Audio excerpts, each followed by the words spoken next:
So ayan, ito mga boss yung binibenta kong properties dito sa Barangay Alimbrado. Tabing ilog siya. May tanim siyang lansones, niyog, rambutan.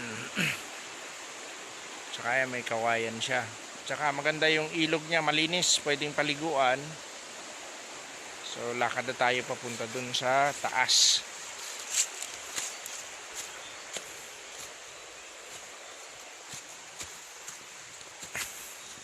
Ito yung daan pupunta sa taas. Medyo slanting lang yung pwesto. Pero kung gagawa ka ng mini resort, pwedeng pwede to.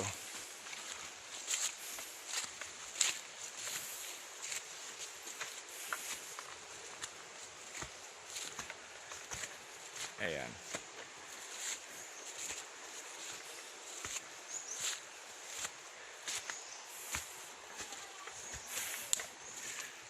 Yung size ng lupa niya is 9,000 square meter. At meron siyang kasama, kung mabibili nyo, meron siyang banlat ng baboy, mini piggery. Ito siya.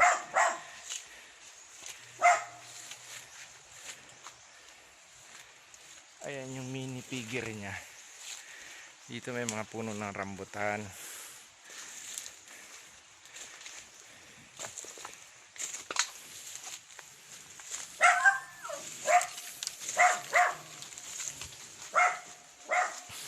Ito yung piggery niya.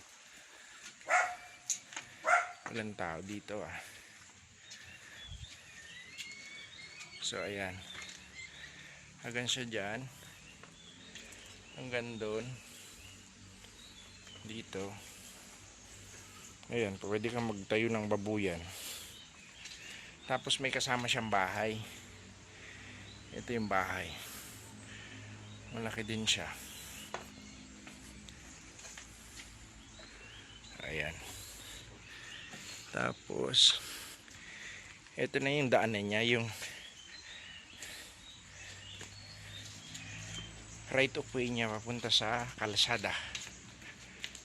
Ayan. Hindi sa kalayuan, ito na yung main road papuntang Manila. Ito yung daanan pa sa kalsada.